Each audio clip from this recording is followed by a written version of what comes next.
slides. So welcome to all of you who have arrived. We probably will have some more people joining us over the next couple minutes, but since many of you have been with us for the previous two sessions, I'm not going to spend a lot of time on the score slides.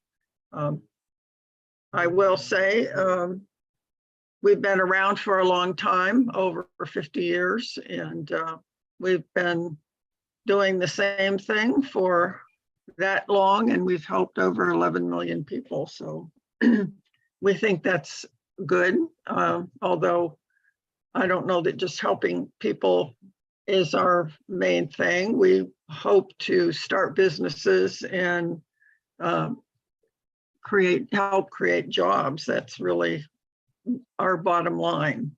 So our mission is to foster vibrant small business communities through mentoring and education. And we hope that every person who starts a small business has the kind of support and resources they need to be successful. So we don't feel that we are successful unless you as our clients are successful. We offer free business advice through one-on-one mentoring, and we offer our webinars, which we actually do not ever charge for.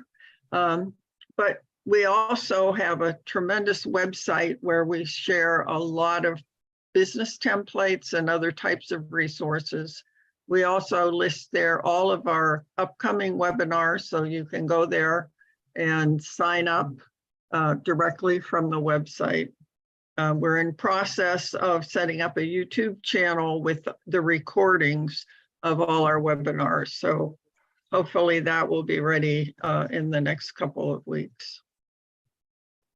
So just so you know that we're part of a network across the country with over 10,000 volunteers. So if you have an interesting business that we don't have the expertise here in Cleveland, we can call on one of those 10,000 people to help you instead. So the wonderful thing about having access to everybody across the nation and using virtual meetings has really helped us expand our ability to help you, and we're pleased with that. So these are some statistics that I think are pretty impressive. This is for all of SCORE, not just Cleveland. So with that being said, I'm going to leave our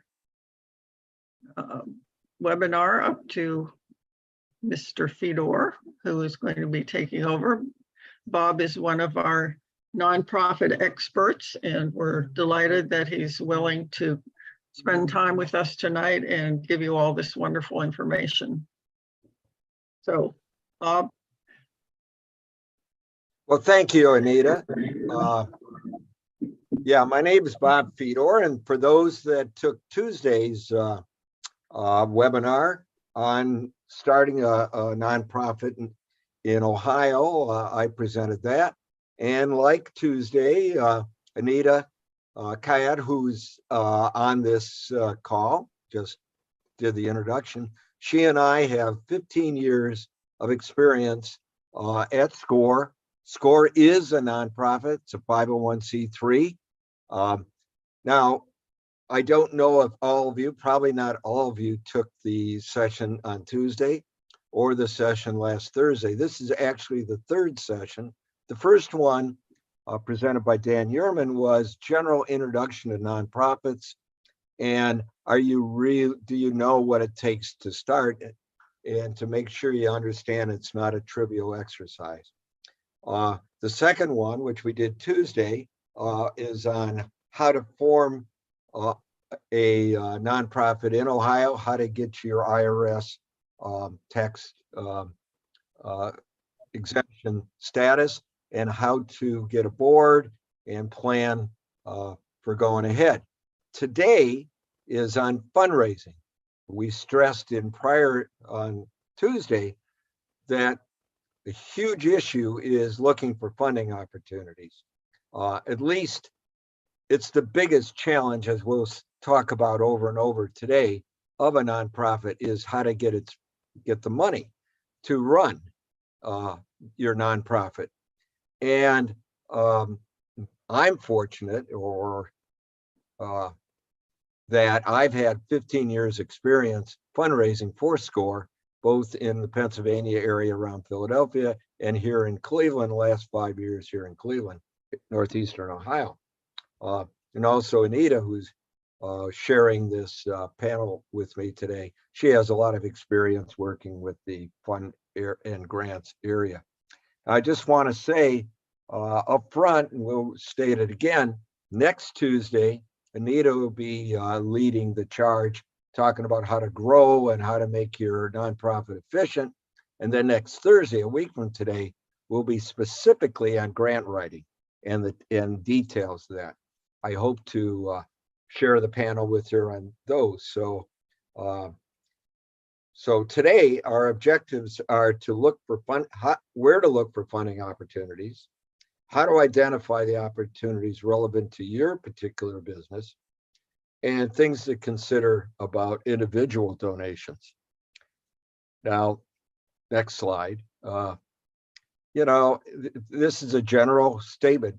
Up to 50% of time and effort should go to this effort if you do not have the ability to charge service fees. We'll talk about charging service fees. I would have to say, even if you charge service fees, a lot of nonprofits still have to go out and raise additional money, particularly if they have capital programs for specific initiatives. In order to survive, you have to have sufficient funds.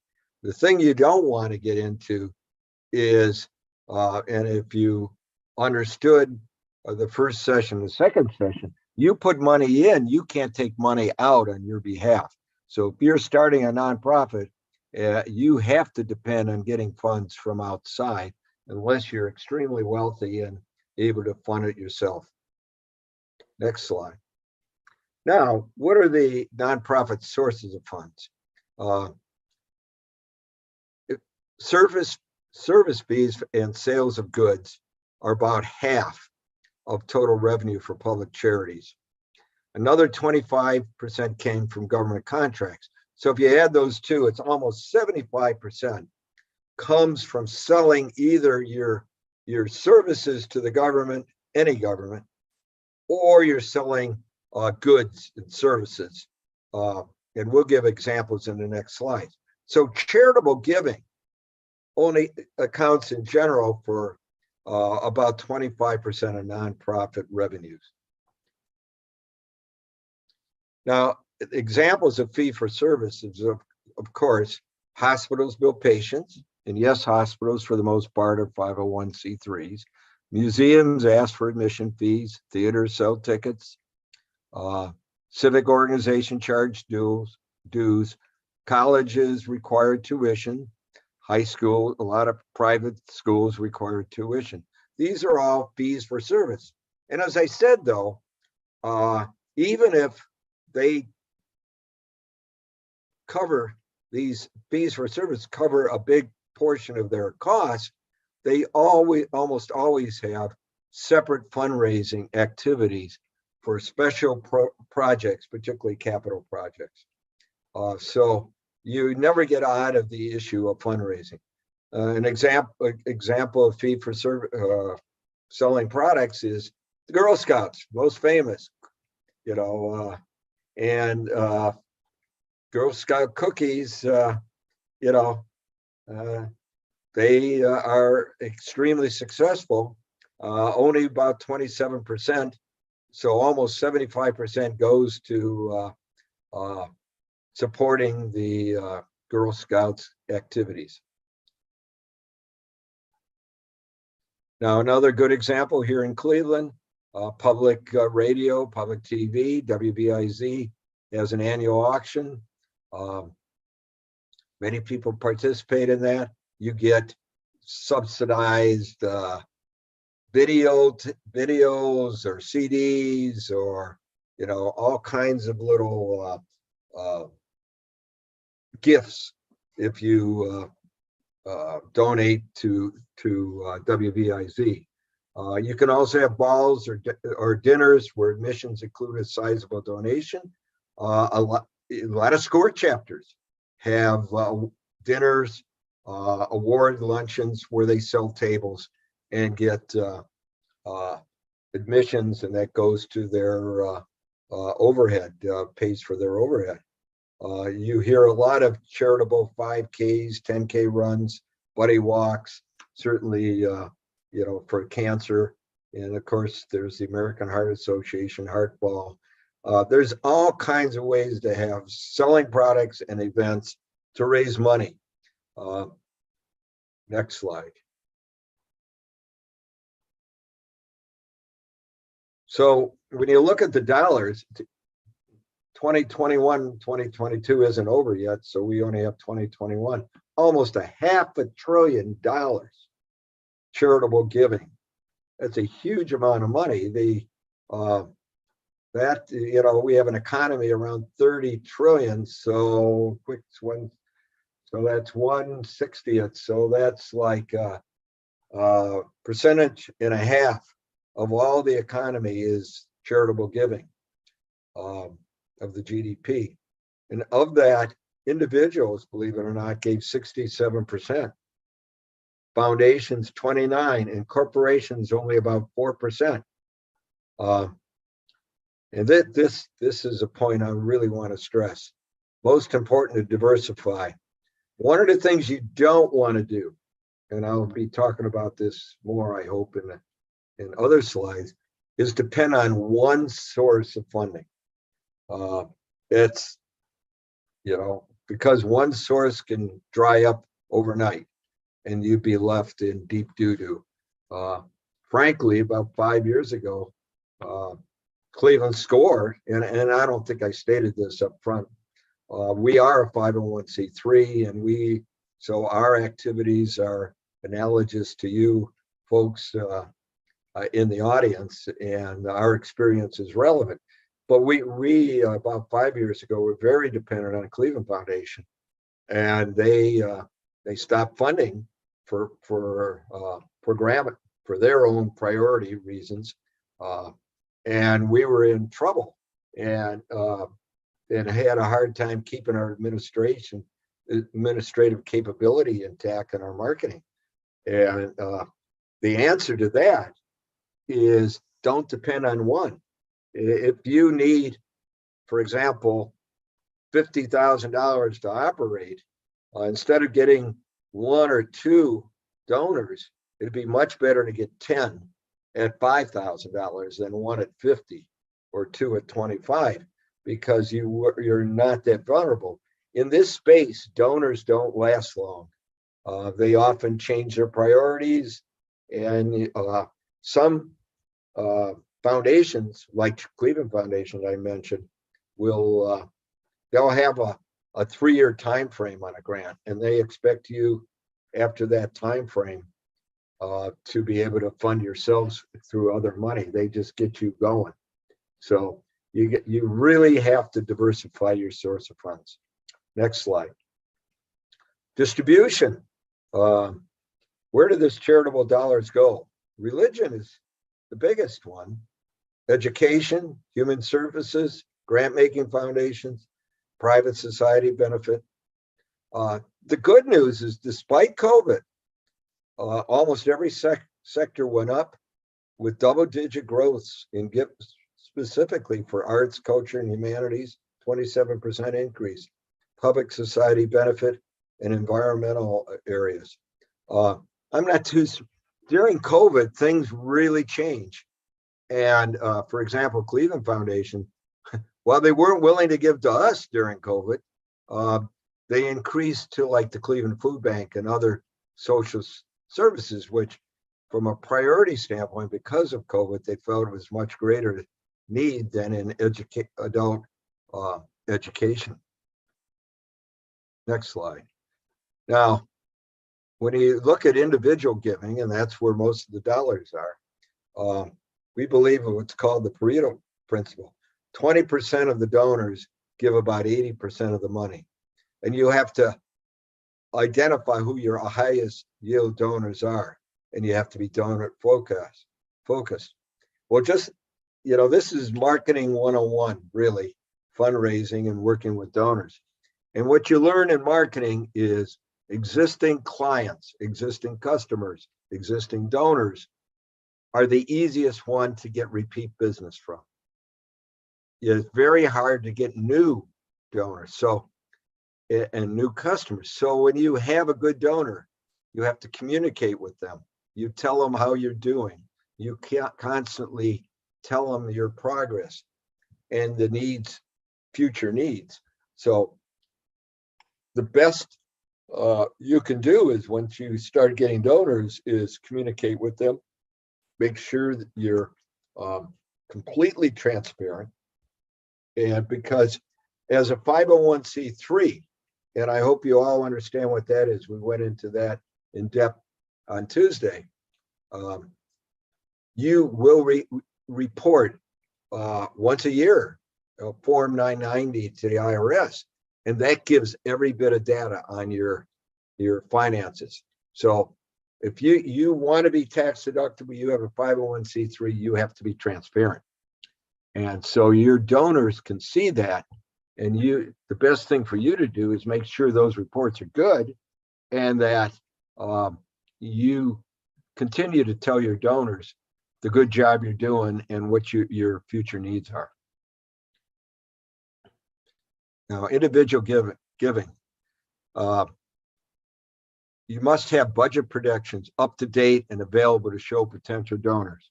Now, when I'm fundraiser, one of the fundraisers for Cleveland Score, I always have with me a set of handouts. The latest data I could find showing the impact of Cleveland Score, and able to say what the new initiatives we have going on. That's extremely important. It is marketing, it is sales. If you don't like doing it, you're going to have to find somebody that does like doing it, because that's what it takes. Now, the second bullet, re-examine your case for need. COVID-19, as I said, like with Cleveland Foundation, a lot of foundations, a lot of companies with private foundations and individuals changed their donations, their charitable giving, because the sense was we had a catastrophe, the pandemic, and that the needs of people, such as the food bank, were so much greater than pre-COVID. So you have to be aware of that. And in our case, we had to pivot away from the foundation, find new sources that were still willing to work with us. So the bottom line of this, and this is dynamic, meaning it changes. Your donor recruitment and fundraising is very high priority. You have to dedicate a staff, at least one half-time person. Now, Score is a big operation, but I spend probably 50% of my time on fundraising, if not more. And that's just what it takes to keep an organization going. Now, another way of individual giving is decentralized, and it's through the internet. It's called crowdfunding. Some of you have heard of it. This is particularly useful after tragedy or some noteworthy event where you can, because of a crisis, because of a tragedy, you can go out and get people to give you money. It's usually a short-term goal. You set a goal for your nonprofit. You tell your story. You tell them how you're going to use the funds. You try to involve your supporters to get the word out. And the more you can do through video to demonstrate the plight that you're trying to resolve or mitigate, the better you are. Now, next slide. You must communicate to be successful with crowdfunding. You have to have obviously a very good email database. You have to text people. You have to share on social media. You might find it easier to hire somebody to do this, it might cost you $300-400 a month to get a service to do that if you're not capable of doing it. When you accept donations, you have to thank them. You have to withdraw funds and pay them. And the one thing is, it takes time and effort to do this. And I'm not really aware of many successful nonprofit crowdfundings in the Cleveland area. There's been a few, but it's a challenge. Now, if you want to look at crowdfunding, here's some sites. Again, you're going to have these slides sent to you. You don't have to write them down, but here's 6 crowdfunding sites. Most are free to use, but they take a percentage of the donation as their fee.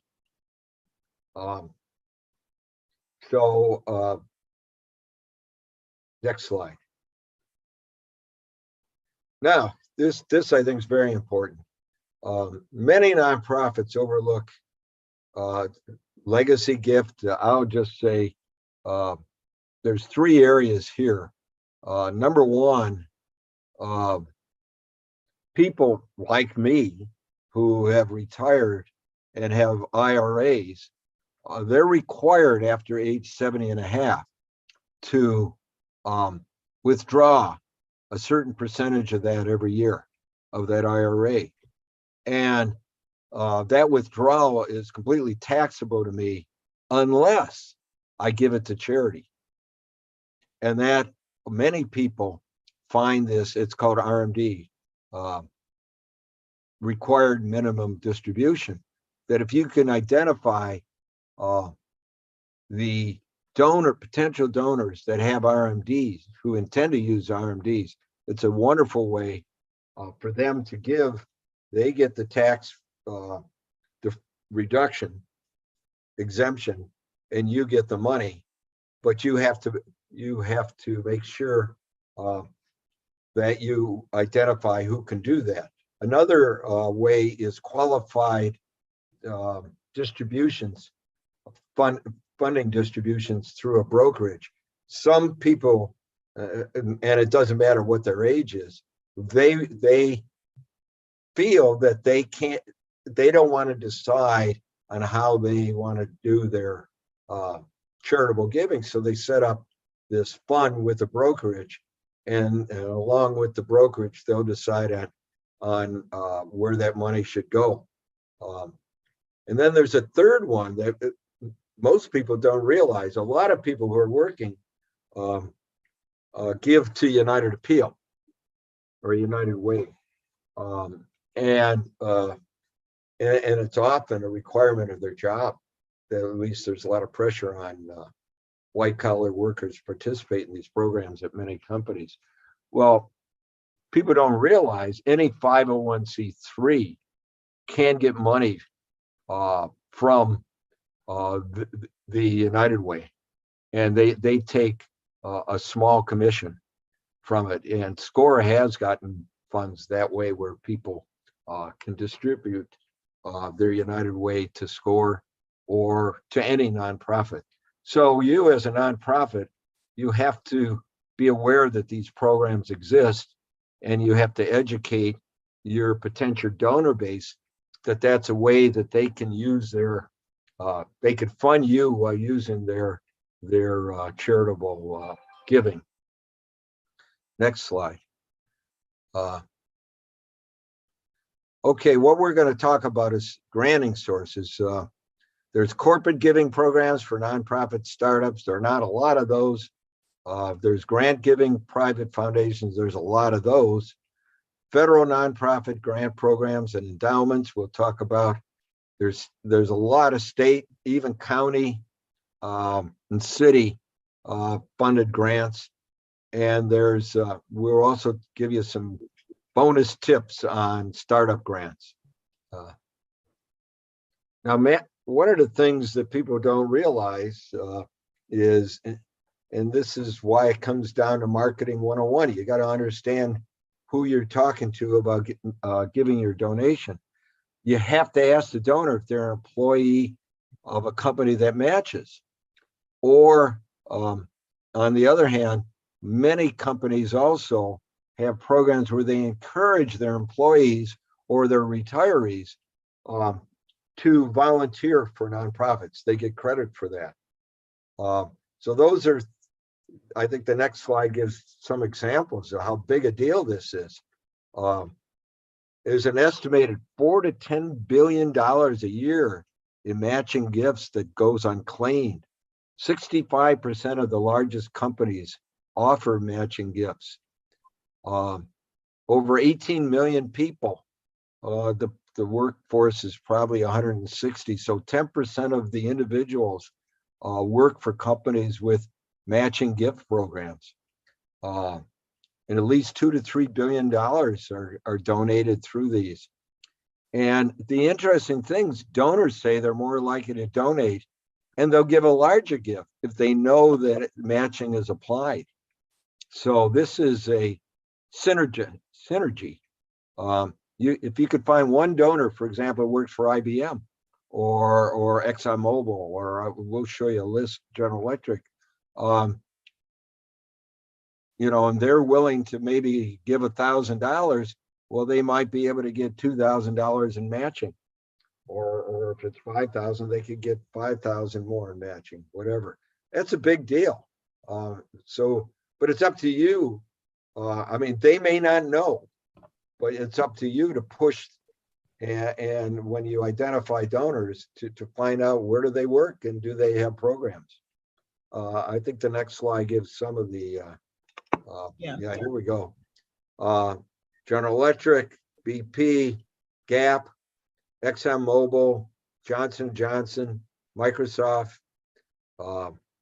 Those are typical, they'll match very significant amount of money. Now, in my experience at SCORE, we've had ConocoPhillips, we've had IBM. SCORE here has IBM in Cleveland. We have a retiree that gets matching money from their company. I think the next slide even shows more. No, okay. Now we're going to go from the corporate to the private foundations. Private foundations exist to better society by supporting nonprofits. That's their mission. They make grants rather than directly running charitable activity. There's many of them, small and large. SCORE works, for example, with Odie Foundation, Gould Foundation, Nordson Foundation. We've worked with Sherwin-Williams. Key has a foundation. All the banks have foundations. All the major companies have privately funded foundation. They will have different priorities. Sherwin-Williams is not really good for SCORE because they're focused on children and improving the lot of impoverished children. On the other hand, Nordson Foundation is a good fit for us because they are big in Lorain County, and they want to improve the general economic condition of Lorain County. So we find that a very good match for us. Next slide. What do you do when you identify private foundations? And we'll talk about how you get a list of them. You're going to have to send them a cover letter of inquiry, often an email if you can identify who the person is. A business, it's that phrase, business plan. That's why you need a SCORE mentor. Description of your mission and the need. What's your budget? What's your financials? Complete the program. And most of these are online applications nowadays. A few aren't. The smaller ones aren't, but most of the reasonable size foundations are all online and almost all use the same general format. Now, there is a note, as I said before, it's about the third time I'm saying it.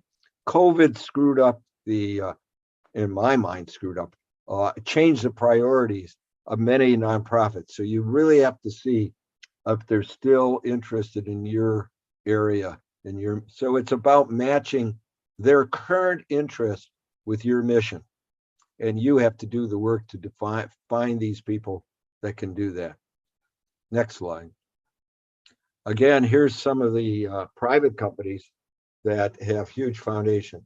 You know, I think every major company has a foundation now, but here's some of they're very large. For example, Wells Fargo has $286 million in it.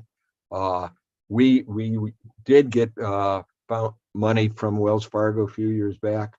Then they reorganized and said that Cleveland was doing fine, but you know, you know, this is the way it goes. You might get money from a foundation for 1 or 2 or 3 years, and then they decide they have other priorities. And you just have to be flexible. And that's why I started out this talk about diversification.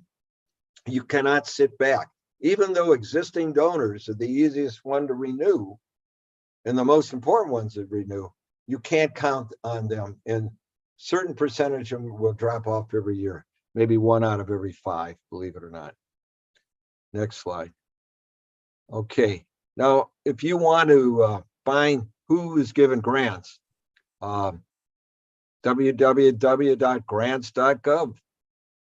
You can find all the federal government grants through that site, and then but the same thing exists with the county, with the state of Ohio, city of Cleveland. You know, you have to go out and see who has grants, and these grants come and go. Again, during the pandemic, the amount of grants increased tremendously because of the COVID money that flowed from Congress to various agencies down to you know, to the municipalities and various governments. For example, just this week, Cuyahoga County announced 55 $10,000 grants for small businesses, and you know, that money's still flowing out. Now they weren't for nonprofits, unfortunately. The nonprofits didn't even qualify for it. But you have to look for where are nonprofit grants being available, and this is one great website. Next slide. Other ones, the National Endowment for Arts, for Humanities, as I said, state and city government websites. Each state council of National Endowment for Humanities, and we're going to bring up Candid. It has a database of foundations, and Candid has one of their major offices here in Cleveland, down at Playhouse Square, and a fellow by the name of David Holmes is a good contact there. And you could either go down there or through some libraries, and Anita, maybe you could comment on this. You can get to it. I believe it is fee-based, that you have to pay some money, but they have the database. They can say, you could say, this is my mission, and they could tell you who is funding. No, actually, with the database, if you go to the Candid website, it is expensive to use a database, but there are a number of libraries that have free access, and they will show you how to use the database, and you can drill down pretty fine to look at organizations that will fund your project. The Cleveland Public Library is one of the primary ones, and you have to go downtown and actually go to the library, but they'll sit with you and show you how to use it. And there are, I think, 6 or 7 others. Westlake Library, I think Euclid Library, Cleveland Heights, I'm not so sure about. But you can call your local library and ask if they have the access to the database. And if they do, then you can go into the library and use it. And it does have a list of all the private foundations. So it's a really nice resource. Instead of going to a lot of different places, there's one place there that will get you the information that you need. So what Anita is saying is the library pay the fee Right, for that capability, as opposed to you just dealing directly with Candid. Now you can work directly with Candid and they'll assign a person to help you, but there's a fee yeah. associated. Another thing that Candid has that you should be aware of is they have classes Right. in starting a nonprofit. They have classes on how to write grants. So you should check their website and look at all the things that they offer besides just the database.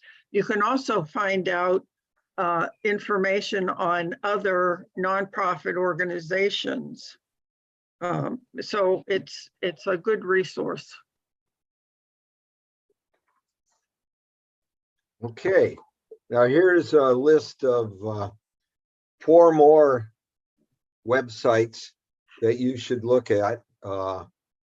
One comes through the SBA and takes you to the grants.gov. There's the city of Cleveland. There's Candid, as we mentioned, so it's the same one.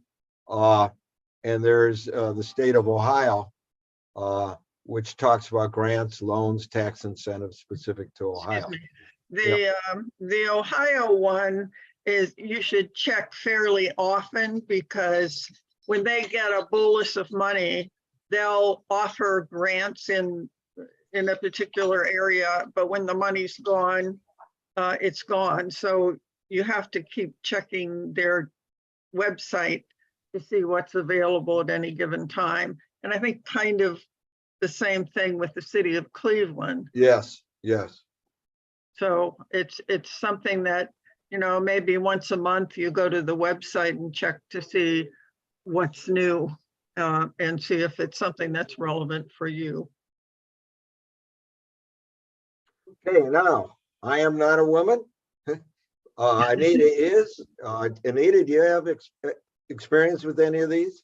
Amber Grant, I've had some clients apply to Amber Grant.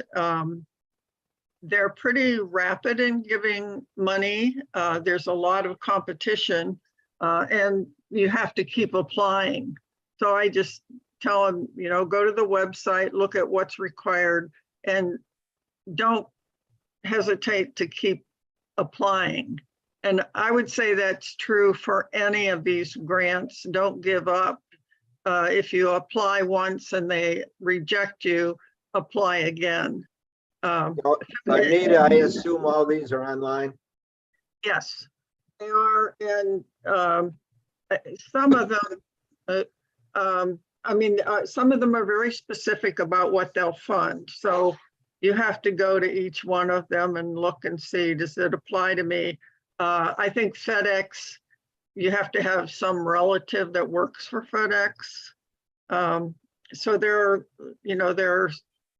some that are very particular, but they're all worth looking at. The Angels is another one that's pretty good as far as funding. So again, it's a matter of, as Bob says, what their objectives are, and if your business meets their objectives, then it's worth applying. If you're not eligible, don't apply, because it's just not worth it. Now, we assume that every nonprofit, every business should have a website. The question is, do you have a donation page on your website? And why should you? Well, the next slide will show that it's a very productive way of getting donations. 23% increase per year on online giving, 38% of repeat donors, which goes back to my point. Repeat donors are golden, and you have to communicate with them. So online monthly giving, where you not only ask for a one-time, but you're giving up monthly. You see a lot of ads on cable TV for monthly giving for various charities. You know, Tower, what is it? anyhow, for wounded warriors and things like that. Or A lot of organizations now are just really pushing for monthly donations instead of one lump sum. and it makes sense, because instead of say, or maybe $100, you're saying, can you give $9 a month? Mhm. You know, Well, and a lot of, yeah, and people tend to swallow the lower amount more easily than, you know, writing a check for $500 is a lot harder than giving $10 a month.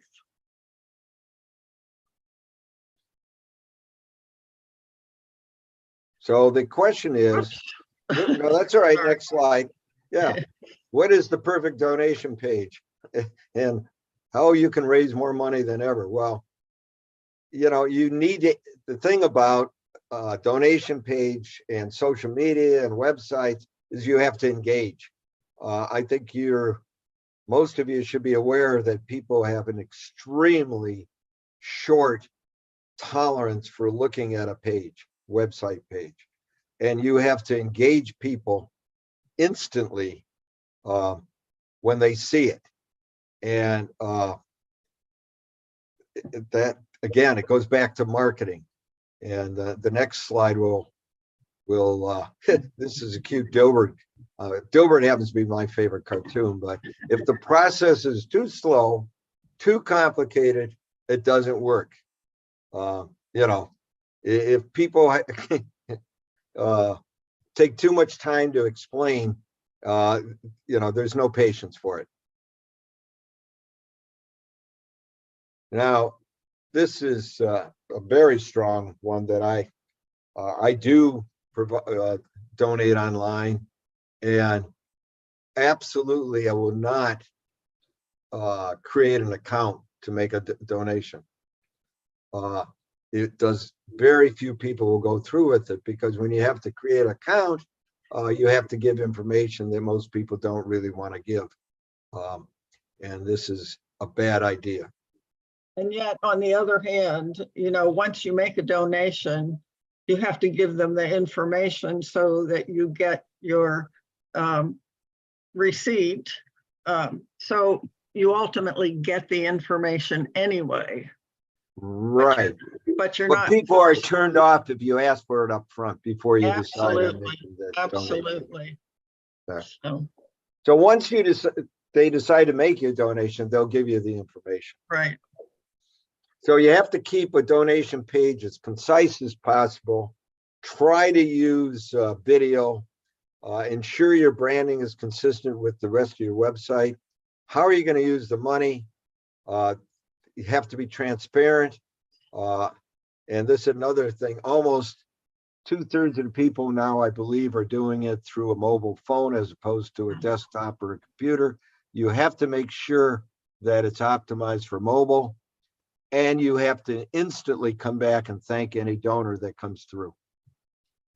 Yeah, one thing I will mention, that when we say tell how the money will be used, a lot of times, if you can say, if you donate $50, that will buy 3 backpacks for kids for school supplies, or you'll purchase 2 blankets, or you'll feed 50 people.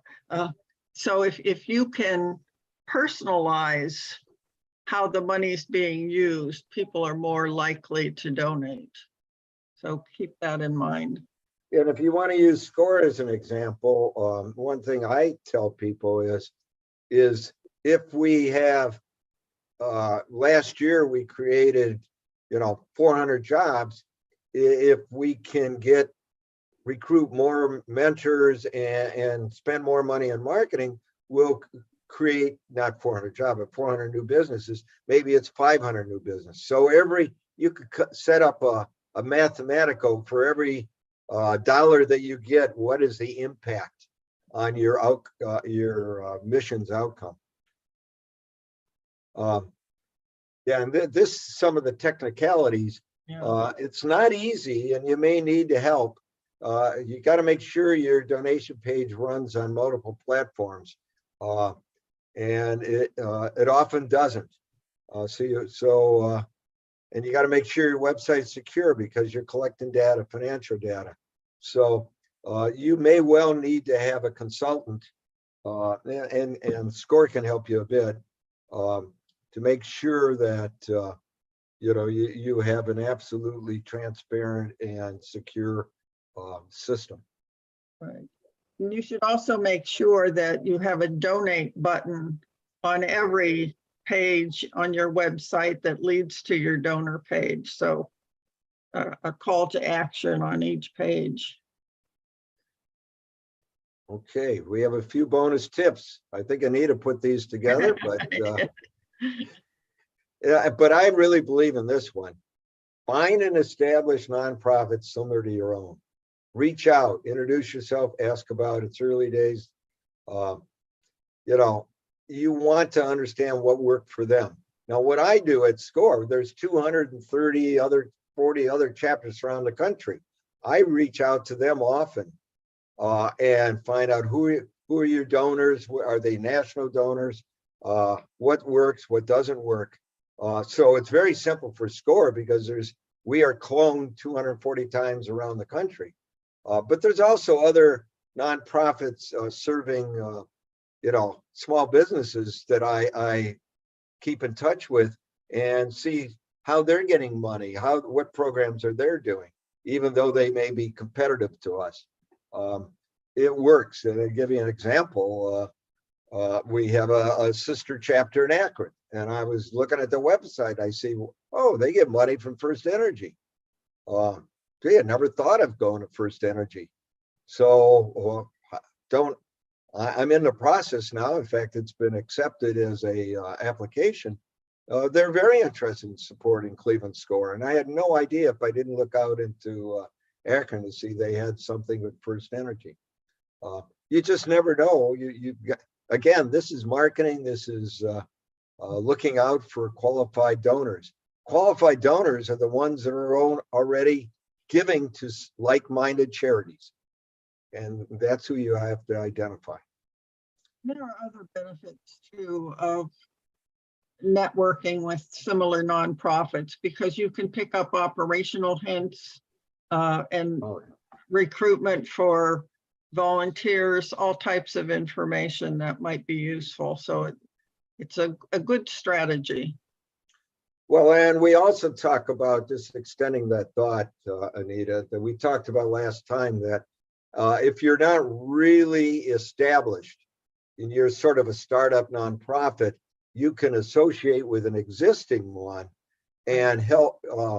You can both raise funds and use their 501c3 as you're getting started. So finding partnerships is the best way to get off the ground in this business. I actually had a client today that I referred. She wanted to start a business, and I have a client who had already started a similar business. So I contacted the client that has the business operating and asked if she would be interested in talking to my new client because it seemed like they were very synergistic. So if it works out, the new client would not have to apply for her 501c or C3, and she should be able to get started with the things that she wants to do much more quickly. So yeah, that's an excellent suggestion.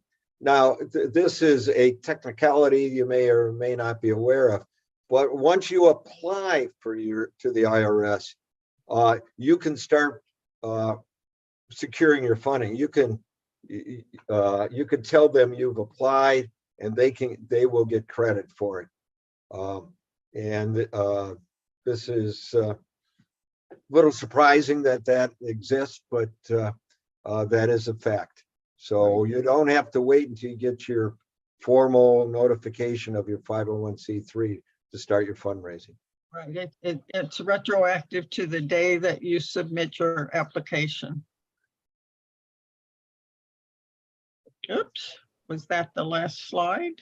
Maybe. Oh, No, that's your.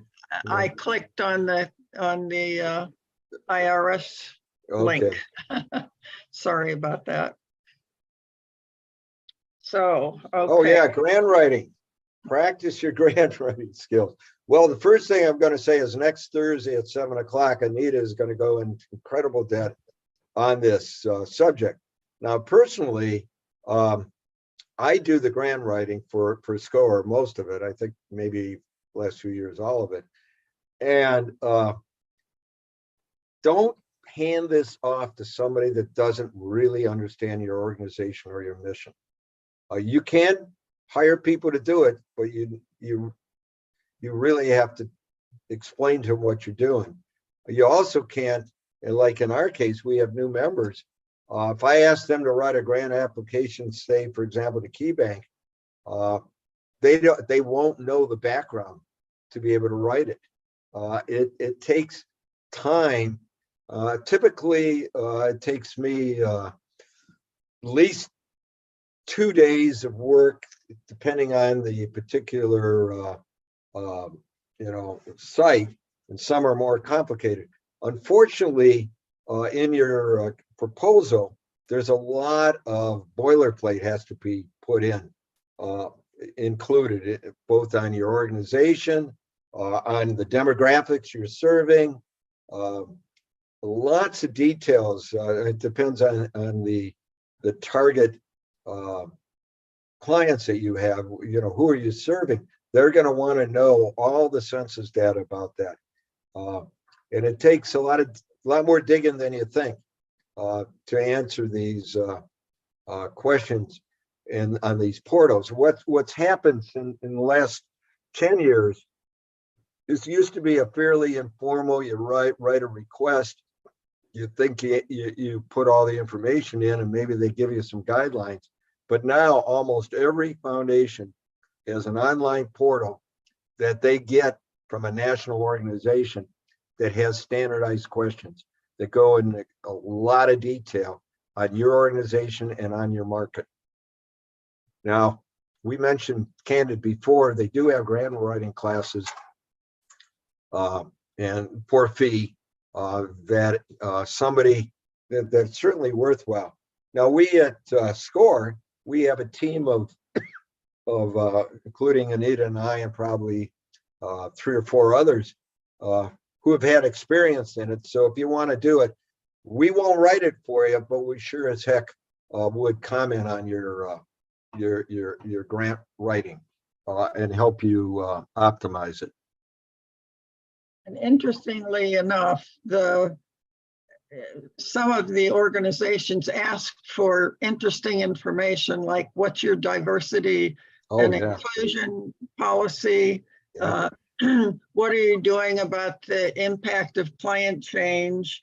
So, you ought to look at the application and then spend some time thinking about how to address some of the odd questions that they come up with. It's not as straightforward as you would think, and it is what it is, and you have no choice, because corporations foundations now find it very easy to force you into these online portals and these general questions, and you don't know which ones they take more seriously than the others, to be honest with you. And the other thing that I'm sure Anita will go in next Thursday, almost always there's a word limit or a character limit on every segment. And believe me, when they tell you you have only 200 or 500 characters to summarize your mission and your program, it's a challenge. Mm-hmm. Yes, you learn to be very efficient in your writing. Okay, so this is a notification that next Tuesday, Anita will be leading building capacity for your nonprofit. I call it efficiency, improving the results, all the things about operating a nonprofit that you really want to know about. And then again on next Thursday, same time, same place, grant writing basics. I hope to join Anita on both these, and she and I can provide our insights. Great turnout tonight, folks, and we really appreciate it. I think Uh, questions are- Alice is saying that she often downloads questions into Word, answers them, and then copies them back and cut and paste, and that's a smart thing to do. Yeah. Well, the other thing that I have found out, and this is interesting, for example, at First Energy and at PNC, where I'm working on right now, once you know who is on the committee, who's running it, you can ask them, can I send you a draft? And they'll comment it. And give you an example, I did that first time. I never submitted any to First Energy. And she said, no, that's not what we want. That'll never get approved. You know, you're talking all about marketing. We won't fund marketing.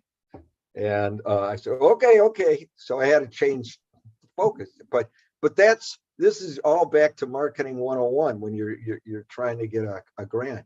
If you can develop a dialogue with the foundation that you're targeting, it's golden. It's worth its weight in gold. Absolutely. And a lot of times you can call the program director if they're listed. But with some of the foundations, it's not clear who's actually reviewing the grants. But with others, they will actually list the people who are the reviewers. So here we go. No questions. I doubt that. So I don't see any. So. Now let's wait a second. Oh, we have a few people raising their hands. Erica, you can unmute if you would like to say something. Erica Jones. Yes. How do you make yourself known to get on the donations list? Oh, you know what Bob says in marketing. That's the issue. You have to figure out how to raise awareness of who you are and what you do. And a lot of times that means personal visits to organizations, having literature available, participating in any kind of public relations. If you have any kind of a press release that you can put out, it's a challenge. Yeah, I think in today's environment, you got to start with a very good website, and then you have to come up with a social media campaign to get people to go to your website. Yeah, I mean, it's just marketing. There's no, I mean, that's how you have to spend, we're saying spend half of your time raising funds and the other half doing marketing. But when you're new, so much of what you can accomplish is a result of making people aware of who you are and what you do and how you can help them. Or how you can help somebody if they give you money. It's a constant chronic issue. But I would certainly say a SCORE mentor. We have many SCORE mentors that are very good at marketing. Absolutely. Both traditional marketing and social, digital marketing. And request a SCORE mentor. And even if you get a nonprofit mentor, we can co-mentor with a marketing specialist who can focus on your particular needs. Well, thank you guys so much. Yeah, you're welcome. So, all right. Let's see. Here's a question. My wife and I are starting a nonprofit built around bringing dental, medical, and wellness, fitness, and life skill services to underserved communities. It's a big venture and will take some employees that will need paid. When looking for funding, how do we, to incorporate salary needs into funding requests? Yeah. Again, and as we said during the presentation, you should have a budget projection for, say, for the next year. What are you raising money for? And if you have to pay salaries, that's part of your program. So it should be in your budget. So there's nothing, just because you're a nonprofit doesn't mean you can't pay salaries. You can't or shouldn't pay your board members necessarily, but people who do work for your organization should get paid in the same way they would get paid if they were working for a non or a for-profit. Yeah. Think of hospitals. Think of hospitals. They have all the, high price salary people, and they're still nonprofits. That's right. That's right. There's nothing wrong with paying people who are involved in your program. What grantors often complain about is administrative stuff. And if you look at any of the databases that monitor nonprofit organizations and rate them as far as being charitable organizations, they want to see that you spend less than 25% of your money on administration and support, that at least 75% goes to your program. But part of that program can be salaried individuals. I am familiar with a nonprofit that provides dental and then eventually medical help to underserved. Not in Cleveland, it's in another area. They started out by using volunteers because the mission was so demanding, so saleable. And then once they got volunteers, they were able to then hire staff, a year down the way. Because very hard, if you're starting off, it's very, very hard to get money from foundations. You really have to figure out how to bootstrap. And volunteers is the best way possible. Right. Okay, Cora's asking, how many grants should an organization apply for typically? As many as... Let me answer that. You should, let's go back to what Anita said. You should have a business plan, a budget for the next year. And you should, let's say that you absolutely need $50,000. Well, you're going to probably have to go out and target 3 times as many dollars as you think you're going to get, because a 1/3 is a real good success rate. You may only get 1/5.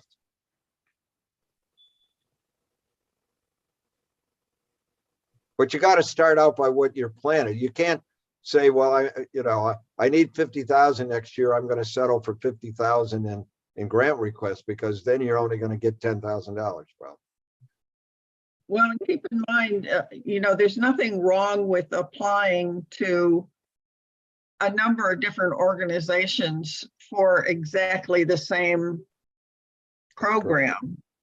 If you happen to get funded for one and they don't fund it totally, and another one will fund you as well, you can use money from both as long as they don't overlap.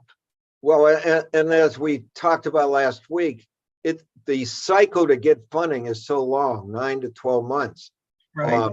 You always have to have a lot of funding requests going, and you have to put them in. They never line up perfectly, and you have to have funds coming when the other ones will run out.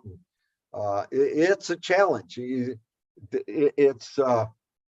It's a manage. You have to manage the flow, the cash flow in, and always. There's a rule of thumb, at least for our nonprofit, for SCORE, is to have about 1 year of our basic operating cost in the bank. In case we lose our funding, we could at least exist for a year while we're scrambling to get more funding. If you're dealing with less than a year's of your operating budget, in available funds, you're going to be scrambling to survive. I think you're going into that next Tuesday a bit, aren't you? Yeah, probably. Laura's asking if we have a budget template on the SCORE website, and yes, we do.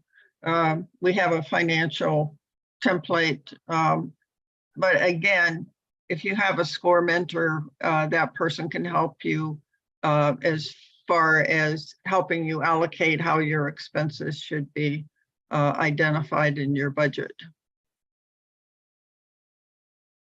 It really isn't any different than for a for-profit business. No, and we will talk about that when we do the grant writing basics. Hey, I have a question. Sure.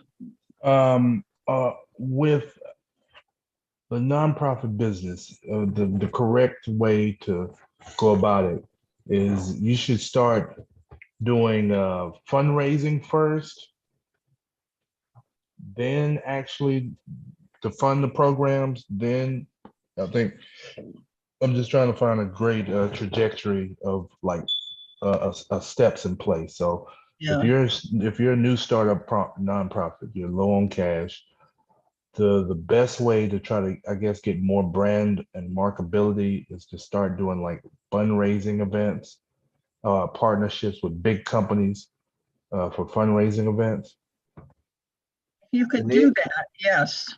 If you can do that, the problem is not too many people have you might, Michael, because you're you're a football player and you probably are known and maybe have a following, and so you have some notoriety.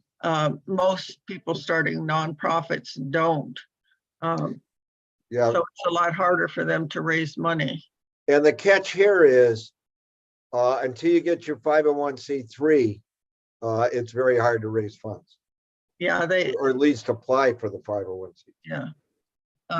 Although, you could do fundraising events and get donations. Right. But they won't be able to use them as tax deductions. No, most small nonprofits starting out depend on friends and family or their own resources. To get started.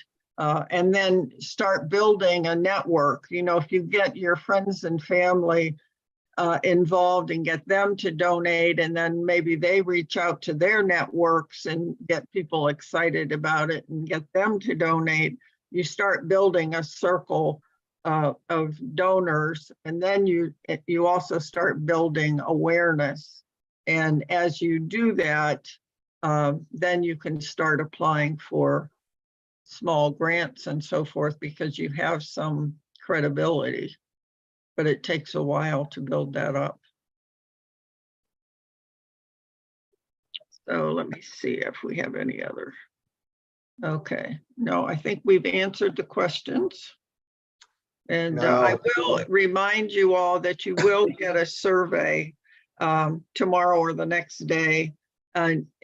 We're particularly interested in knowing if there are other things that you would like us to focus on in our webinars. So if there's something, say, in the nonprofit world that we're not covering, we'd like to know, and we'd be happy to develop a webinar around that topic.